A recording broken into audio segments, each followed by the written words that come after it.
नमो रत्नत्रयाय। आज नुवाकोट स्थित यस स्थानमा स्वयम्भू महाचैत्य स्थापना स्थलमा हामी आइपुगेका छौँ र यही सिलसिलामा यहाँ हिजो मात्रै 4वटा चैत्यहरू जुन स्वयम्भू महाचैत्य परिसरमा जाने स्थानमा स्थापना भएर जीवन्यास प्रदान गरिएको छ। यो खुसीको खबर हो। हामीले नुवाकोटलाई लिँदाखेरि 3-4 किसिमले लिने गर्नुपर्दछ।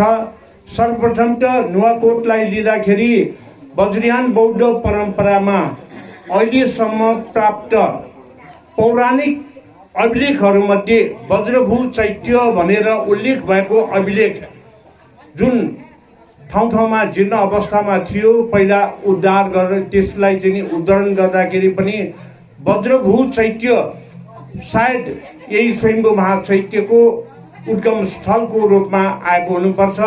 वज्रयान बौद्ध धर्मको इतिहासमा सबैभन्दा पहिले अहिले ऐतिहासिक रूपमा दस्तावेजको रूपमा रहेको यही चाहिँ अभिलेख रहेको कुरा म यहाँहरूलाई जानकारी दिलाउन चाहन्छु। अर्को कुरा जुन यहाँ गौतम सिंहज्यूले अनि वराडीजीज्यूले चाहिँ भन्नुभयो, यो स्वयम्भू महाचैत्य र यो स्थललाई धार्मिक र पर्यटकीय स्थलको रूपमा विकास गर्नको निमित्त हामीले यस नुवाकोटवासीको इच्छा अनुसार र यसलाई एउटा पर्यटकीय र धार्मिक चाहिँ स्थलको रूपमा विकास गर्नुपर्छ भनेर काठमाडौँको यो कोठुपई नाम समिति पुत्रको आयोजनामा गत वर्ष पनि यहाँ चाहिँ नाम समिति पाठ गरिएको थियो र त्यही नाम समिति समूहको बाट नै आज जुन चाहिँ हिजो अस्तिदेखि चाहिँ पूजा प्रारम्भ गरेर स्थापना गरेको जुन चाहिँ शिवा चैत्यको आज पनि हामीले दर्शन गर्न पाएका छौँ। आदरणीय कल्याण मित्रहरू र यस विदुर नगरपालिकाका मेयर राजन श्रेष्ठजीसँग मैले गत वर्ष चाहिँ भेट गर्न पाएको थिएँ। उहाँले के भन्नुभएको मलाई अहिलेसम्म सम्झना छ र सायद त्यसैको प्रतिफल हुनुपर्दछ भनेर मैले विश्वास लिएको छु। उहाँले भन्नुभएको थियो, मेरो कार्यकालमा यहाँ चाहिँ एउटा पर्यटकीय धार्मिक स्थलको रूपमा यो स्वयम्भू महाचैत्यको विकास म गरेरै छोड्छु भनेर प्रतिज्ञा गत वर्ष गरेको थियो। अब यही क्रममा लागि पर्नुभएका कल्याण मित्र गौतम सिंह र यहाँको बौद्ध युवा समूह चाहिँ नुवाकोटले चाहिँ मरि मेटेर लागिरहेको कुरा हामीले सामाजिक सञ्जाल फेसबुकबाट पनि जानकारी प्राप्त गरिरहेका छौँ। हो आदरणीय कल्याण मित्रहरू, जब हामी स्वयम्भू महाचैत्यको कुरा गर्छौँ, स्वयम्भू भनेपछि स्वयं उत्पत्ति भएको स्थलको रूपमा लिने गरिन्छ र यसरी स्वयं उत्पत्ति हुनु भनेको एउटा सुखद र महत्त्वपूर्ण चाहिँ कुरा पनि हो। तसर्थ यस स्थानमा स्वयम्भू महाचैत्यको स्थापना भएपछि नुवाकोट मात्र नभइकन समस्त बौद्ध धर्मको नै एउटा महत्त्वपूर्ण विकासको आह्वान र यसले प्रस्फुटन गर्नेछ भन्ने पनि मलाई लाग्दछ। अब सन्दर्भ यहाँ चाहिँ दीपङ्कर बुद्ध स्वयम्भू महाचैत्य र अनि यो स्वयम्भू महाचैत्य स्थल जाने जुन चाहिँ भर्याङमा चाहिँ 108वटा शिवा चैत्य स्थापना गर्ने अनि पञ्चबुद्धको स्थापनाको क्रममा अक्षेप्य बुद्धको मूर्ति चाहिँ यहाँ स्थापना भइसकेको कुरा यहाँहरूले चाहिँ देख्नु भएकै छ। अब पञ्चबुद्ध अनि अष्टमङ्गल पनि स्थापना गर्ने, पञ्चतारा स्थापना गर्ने भनेर मलाई चाहिँ गौतम सिंहले चाहिँ जुन जानकारी दिनुभयो, त्यो पञ्चबुद्ध र पञ्चतारा भनेपछि स्वयम्भू महाचैत्यको स्वरूपमा रहेको अहिले जुन स्वयम्भू डाँडा जसलाई चाहिँ हामीले चाहिँ मूल स्वयम्भू र मूल वज्रयान बौद्ध धर्मको केन्द्रको रूपमा हामीले लिने गर्दछौँ र त्यही सन्दर्भमा स्वयम्भू महाचैत्य भनेपछि पञ्चबुद्ध र पञ्चतारा हुनु अत्यावश्यक छ। किन भन्दाखेरि पञ्चबुद्ध र पञ्चतारा भएपछि त्यो महाचैत्यको पूर्णताको निमित्त धर्म धातु मण्डलको आधारमा स्वयम्भू महाचैत्य निर्माण हुने गर्दछ। अब महाचैत्यमा मात्रै पञ्चतारा र पञ्चबुद्ध रहनेमा यहाँ भर्याङमा पनि राख्ने भनेपछि त्यो झनै चाहिँ उत्साहवर्धक र एउटा महत्त्वपूर्ण क्षणको रूपमा हामीले लिन सकिन्छ। जुन स्वयम्भू महाचैत्यको पूर्ण निर्माणको सन्दर्भमा गौतमान सिंह उहाँ चाहिँ अभियन्ता लागि पर्नु भएको डेडिकेटेड व्यक्तित्वले अघि भन्नुभयो स्वयम्भू महाचैत्यको गर्भमा लक्ष्य चैत्य जुन मृत्तिका चैत्य भनेर सानो सानो माटोको चैत्य बनाएर राख्ने गरिन्छ। अब चैत्य 3-4 प्रकारको हुने गर्दछ। त्यो पारिभोगिक चैत्य भनेर जुन हामीले घरमा प्रयोग गर्ने दैनिक जीवनमा आवश्यक चाहिँ भाँडाकुँडाहरू राखेर निर्माण गरिने चैत्यलाई पारिभौगिक चैत्य भनेर भनिने गरिन्छ। र स्वयम्भू महाचैत्य धर्म धातु चैत्यको आधारमा बनाउँदाखेरि त्यसमा धर्म धातु मण्डल पनि गर्भमा रहनुपर्ने कुरा म यहाँ चाहिँ मेयरज्यू र चाहिँ गौतमान सिंहलाई चाहिँ अनुरोध गर्न चाहन्छु। अब त्यो धर्म धातु मण्डल भनेको के त भन्दाखेरि धर्म धातु मण्डल भनेको समग्र यो ब्रह्माण्डकै प्रतीकको रूपमा रहेको मण्डल हो, जसमा 27 नक्षत्र 5वटा चाहिँ बुद्धहरू 5वटा ताराहरू अनि हाम्रो चाहिँ नवग्रह अनि यक्ष किन्नर गन्धर्व चाहिँ नाग सम्पूर्णको प्रतीकको रूपमा त्यो मण्डलमा चाहिँ अङ्कित गरेर त्यो मण्डललाई हामीले गर्भमा राखेर अनि त्यो स्थापना गरिसकेपछि त्यसबाट गर्भबाट जुन उठेको स्वयम्भू महाचैत्य उठ्छ। त्यसपछि त्यहाँ एउटा चाहिँ भित्र जान हुने गरेर चाहिँ ढोकाको रूपमा राख्ने गरिन्छ र जुन ठाउँबाट अनि त्यो स्वयम्भू महाचैत्य निर्माण भइसकेपछि त्यो भित्र गएर त्यो गर्भभित्र हामीले के राख्ने हो मूलतः राखिने भनेको गर्भमा राखिने। अब गर्भ यो चाहिँ पाठ स्थापन गर्दाखेरि नै राख्ने भनेको धर्म धातु मण्डल हो। त्यसपछि राख्ने भनेको त्यहाँ चाहिँ हामीले कुनै पनि अन्य देवता जुन चाहिँ 27 नक्षत्रदेखि लिएर यो धर्म धातु मण्डलको आधारमा 220वटा देवताको प्रतीक हुन्छ। त्यो प्रतीकलाई हामीले चाहिँ मूर्तिको रूपमा पनि भित्र राख्न सकिन्छ, शिवा चैत्य पनि राख्नु पर्दछ। यसको अलावा हामीले धर्म ग्रन्थहरू पनि त्यहाँ भित्र राखिने चाहिँ प्रचलन छ। यसरी त्यो चाहिँ स्वयम्भू महाचैत्यको चाहिँ चैत्य निर्माण भइसकेपछि सर्वप्रथम धर्म धातु मण्डल राखेर पाद स्थापन गरेर त्यो चैत्यलाई उत्थान गरिन्छ। त्यसपछि त्यो भित्र गएर हामीले चाहिँ जीवन्यास दिनेको क्रममा अन्य चाहिँ कुराहरू त्यहाँ भित्र राख्ने चाहिँ कुराहरू चाहिँ भएको कुरा म यहाँ जानकारी गराउन चाहन्छु। तसर्थ मैले यहाँ हाम्रो चाहिँ मेयर साहब र यो कुन वडा पर्छ अनि यो चाहिँ 2 नम्बर वडाको वडाध्यक्षज्यू र मेयर साहबलाई र समग्र बिजोड नगरपालिकालाई नै म के अनुरोध गर्न चाहन्छु भन्दाखेरि एउटा शुभ साइट चाहिँ लिएर त्यो शुभ साइटमा हामीले सर्वप्रथम त्यहाँ चाहिँ स्वयम्भू महाचैत्य स्थापना हुने ठाउँमा चाहिँ पाद स्थापना चाहिँ को चाहिँ शुभारम्भ गरौँ। जुन अवस्थामा हामीले धर्म धातु मण्डल एउटा त्यहाँ राखौँ। त्यसपछि शिवा चैत्यको स्वरूप बनेर आएपछि त्यहाँ भित्र गएर चाहिँ पछि राखेर जीवन्यास दिने बेलामा अन्य लक्ष्य चैत्य अन्य चाहिँ मूर्तिहरू धर्म ग्रन्थहरू र पुराना हामीसँग सङ्कलनमा भएका सिक्काहरू पनि त्यहाँ राख्ने गरिन्छ, जसले हाम्रो इतिहासलाई चाहिँ यसले कायम गर्दछ। तसर्थ यो स्वयम्भू महाचैत्यको सन्दर्भमा मेयर साहबले अब यस वर्ष 88-89 को चाहिँ 80-81 को चाहिँ बजेटमा चाहिँ कति रकम यो स्वयम्भू महाचैत्यलाई राख्नु भएको छैन भने पनि इमर्जेन्सी बजेट भन्ने हुन्छ। त्यो इमर्जेन्सी बजेटबाट अहिले खर्च गर्नुभयो र अर्को सालमा मनज्ञ स्वयम्भू महाचैत्य 2 वर्षभित्र उत्थान हुने गरेर बजेट राखिदिनु हुन पनि म मेयर साहबलाई अनुरोध गर्न चाहन्छु। र अब दीपङ्कर बुद्धको कुरा, स्वयंको महाचैत्यको कुरा गर्दाखेरि हामीले पञ्चबुद्ध र सप्तबुद्धको कुरा पनि जानकारी लिनुपर्ने हुन्छ। मलाई छोटो समय भने पनि यो महत्त्वपूर्ण क्षणमा महत्त्वपूर्ण कुरालाई चाहिँ नि हामीले जानकारी दिन सकेन भने दिग्भ्रमित हुन सक्छ।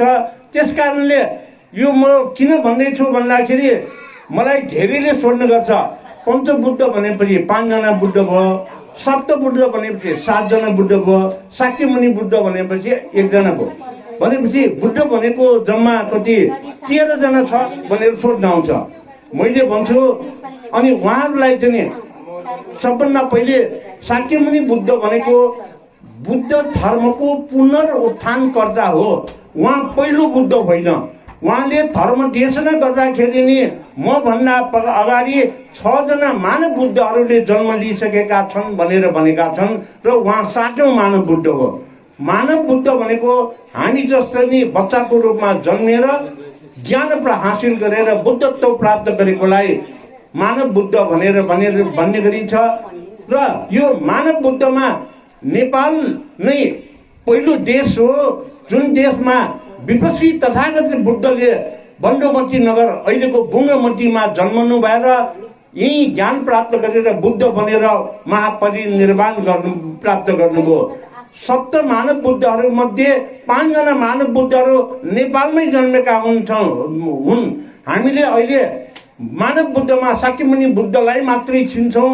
त्यसकारणले सप्त मानव बुद्धको पहिलो बुद्ध जसले चाहिँ यो काली नाग दह भनेर काठमाडौँ उपत्यकामा दहको रूपमा पोखरीको रूपमा रहिरहँदाखेरि त्यो बेला कमलको फुल रोपेर सहस्त्र दल कमलको फुल चाहिँ बिजारोपण गरेर जुन सहस्त्र दल कमलको फुल उम्रेर आएर अहिलेको चाहिँ जुन स्वयम्भू महाचैत्य रहेको पर्वतमा त्यो चाहिँ आग लिन पुगेर त्यसबाट पञ्चरश्मि चाहिँ उत्पन्न भएको थियो। त्यो पञ्चरश्मि उत्पन्न भएको नै चाहिँ पञ्चबुद्धको प्रतीक हो।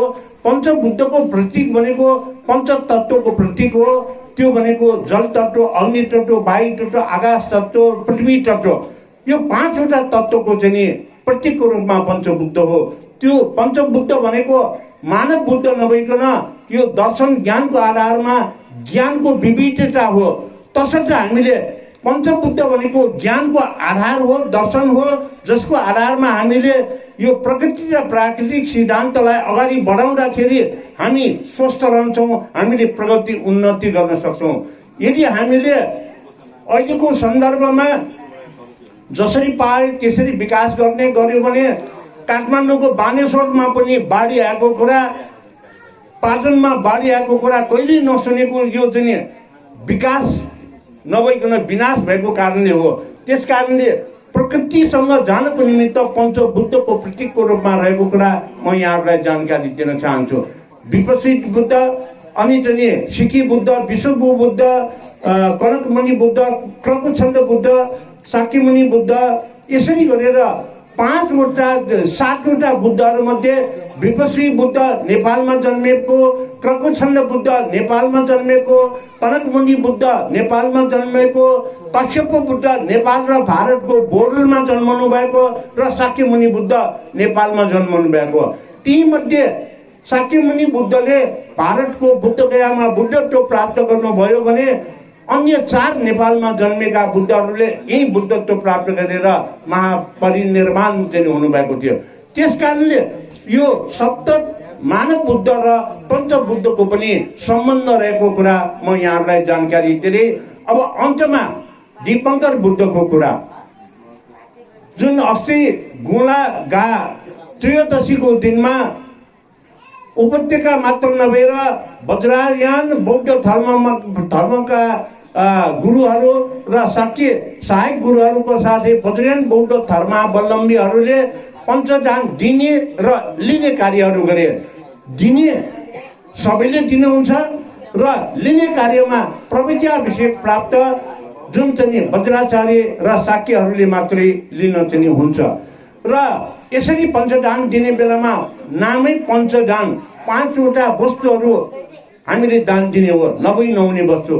त्यो भनेको धान, चामल, गहुँ, सानो केराउ र नुन, यो चाहिँ नि धान हामीलाई चाहिँ जीवन चलाउनुको निमित्त अन्नको रूपमा प्रतीक हो, जसबाट हामीले चामल चाहिँ नि प्राप्त गर्छौँ र चामल दोस्रो हो जसले हाम्रो शरीरको निर्माणको निमित्त कार्बोहाइड्रेटदेखि लिएर सबै चाहिँ हामी प्राप्त गर्छौँ। त्यसपछि अनि गहुँ तपाईहरुलाई चाहिँ थाहा नै छ, अहिले बच्चाहरूलाई सानो बेलामा सातु खुवाउने भनेर खुवाउने गर्छौँ। त्यो चाहिँ नि गहुँको जुन प्रोटिन भिटामिन मिनरल्स चाहिँ हामीलाई चाहिँ शरीरलाई आवश्यक हुन्छ। अनि त्यसै गरेर सानो केराउ यानुमध्ये कसैलाई blood sugar, cholesterol, triglyceride, cholesterol आदि छ भने सानो केराउलाई भिजाएर बेलुका एक मुठी ठुलो चम्चाले एक चम्चा त्यो केराउलाई चाहिँ मजाले 100 पटक छपाएर निल्नु भयो भने तपाईका कोही स्त्रीसँग पनि भएको 5-6वटा रोगहरू निको हुने गर्दछ। सर्वप्रथम जसलाई कब्जियत छ आज बेलुका खायो भने भोलि नै कब्जियत खलास हुन्छ। पेट सम्बन्धी सबै रोगहरू निर्मूल हुन्छ। डायबिटिज छ भने सुगर कन्ट्रोलमा आउँछ अनि ब्लड प्रेसर कन्ट्रोलमा आउँछ। जसलाई आजकल चाहिँ के हुन्छ हार्ट एट्याक भयो भनेर भन्छ मुटु सम्बन्धी रोग, हामीले तेलको कारणले चिल्लोले चाहिँ हाम्रो मुटुको भलहरू तालिन्छ। त्यो भलहरू तालेकोलाई खोल्नको निमित्त त्यो सानो केराउ दैनिक रूपमा बेलुका सुत्न गाडी 100 पटक छपाएर 1 हप्ता खानुभयो भने जस्तो सुकै हाई कोलेस्ट्रल र ट्राइग्लिसराइड कोलेस्ट्रल जसले मुटुको भल तालेर चाहिँ ब्लड यो चाहिँ हार्ट एट्याक हुने गर्दछ त्यसलाई पनि निको गर्दछ। त्यसैले पञ्चदानमा यो सानो केराउको महत्त्वपूर्ण रूपमा प्रयोग भएको पाउँछौँ। अर्को कुरा हामी नुन नभइकन खल्लो भनेर भन्छौँ। नुनले चाहिँ खल्लो मात्रै होइन, सोडियम पुगेन भने हामी बेहोस हुन सक्छौँ। सुगर बढी भयो भने घटी भयो भने पनि हामी बेहोस हुन सक्छौँ। त्यसकारणले सोडियम पुर्याउनको निमित्त हामीले नुन खानुपर्छ। त्यसैले नुन पनि दान गर्ने गरिन्छ। यसरी 5वटा महत्त्वपूर्ण जीवनोपयोगी वस्तुहरूलाई दान गर्ने हुँदाखेरि नै यसलाई पञ्चदान भनेर भन्ने गरिएको हो। तसर्थ पञ्चदानको प्रारम्भमा चाहिँ म चाहिँ यो एउटा गाथा चाहिँ यहाँ छ, जुन दान गाथामा के भनेर लेखिएको छ भने जसलाई चतुर्युगादि पर्व भनेर भन्ने गरिन्छ। कृत श्रावणे पुण्य पूर्वान्य कृष्ण पक्ष त्रयोदशी माघे पुण्यपी मध्यान्हे त्रेता नाम युगोदय वैशाख शुक्ल संध्यायाम द्वापरश्च तृतीयकम कार्तिक शुक्ल नवम्याम अर्धरात्रौ कलियुग। अर्थात् 4वटा युगको प्रारम्भ हुँदाखेरि प्रत्येक युगको प्रारम्भमा एउटा समयमा निश्चित समयमा पञ्चदान दिने परम्परा चलाएको छ। जुन चाहिँ कृत श्रावण पूर्वान्य कृष्ण पक्ष त्रयोदशी भनेर अस्ति चाहिँ श्रावण कृष्ण त्रयोदशी अर्थात् गोला गात त्रयोदशीको दिनमा उपत्यका लगायत विभिन्न ठाउँमा चाहिँ पञ्चदान भयो। यो सत्ययुगको प्रारम्भको साथमा सुरु भएको पञ्चदान हो। माघे पूर्णिमा मध्याह्ने तृतीय युग नाम युगोदय। माघ पूर्णिमामा दिइने पञ्चदान भनेको त्रेता युगको चाहिँ प्रारम्भमा दिएको हो। वैशाख शुक्ल संध्यायाम द्वापरश्च तृतीयकम भनेर वैशाख शुक्ल तृतीयको दिनमा भनेको यो द्वापर युगको प्रारम्भमा सञ्चालन गरेको हो। कार्तिक शुक्ल नवम्याम भनेर कार्तिक शुक्लको नवमीको दिनमा मध्यरातमा दिने कलियुगको प्रारम्भको साथमा दिइने पञ्चदान हो। त्यसकारणले यो पञ्चदानको प्रारम्भ यसरी भएकोमा दिपङ्कर बुद्धलाई चाहिँ पञ्चदान दिने प्रथा पाटनको गुस्टल नगर भुइँटो बहीमा अद्यापि छ। अहिले पनि हामी मरेपछि सकापति भुवनमा जानको निमित्त भनेर चाहिँ गर्दाखेरि भुइँटो बहीको भुइँटो अझी अनि त्यहाँको चाहिँ धारा त्यहाँको चाहिँ दिपङ्कर बुद्धलाई दर्शन गर्नुपर्छ भन्ने प्रचलन अहिले पनि रहेको छ। तसर्थ चाहिँ दिपङ्कर बुद्धलाई दान गर्न चाहिँ गर्दाखेरि त्यहाँ चाहिँ लक्ष्मी ठको भन्ने एकजना बुढी आइमाई जो मागेर खाने गर्दथ्यो उसले त्यो दानशालामा दान लिनु गयो। राजाले यो तिम्रो लागि होइन, यो दिपङ्कर बुद्ध र सङ्घको लागि मैले दान दिन लागेको भनेर भनेपछि बुढी आइमाई त्यहाँबाट फर्किन्। तर आफूले मागेर ल्याएको चामल भिक्षुगणसहित दिपङ्कर बुद्ध त्यहाँ आइराख्नु भएकोले भेट्नासाथ त्यो लक्ष्मी ठकुवा बुढीले दिपङ्कर बुद्धलाई त्यो आफूले मागेर आफ्नो निमित्त अत्यावश्यक धान चामल जे मागेर ल्याइराखेको हो दिपङ्कर बुद्ध र उहाँको सङ्घलाई दान दिनुभयो। अनि राजा रिसाए, यत्रो ठुलो मैले दानशाला बनाउँदाखेरि पनि पहिला त्यस्तो मागेर ल्याएको चामल लिने भनेर राजा रिसाएपछि दिपङ्कर बुद्धले दानको महिमा बुझाउनु भयो। त्यो के भन्दाखेरि दान दिने वस्तु भनेको आफूलाई अत्यावश्यक आफूले प्राप्त गरेको आफ्नै भइसकेको स्वामित्वमा रहेको कुरालाई दान दिनुपर्छ। अरूको सामान वा राज्य कोषबाट दान दिएकोलाई त्यति दान पुण्य फल प्राप्त हुँदैन।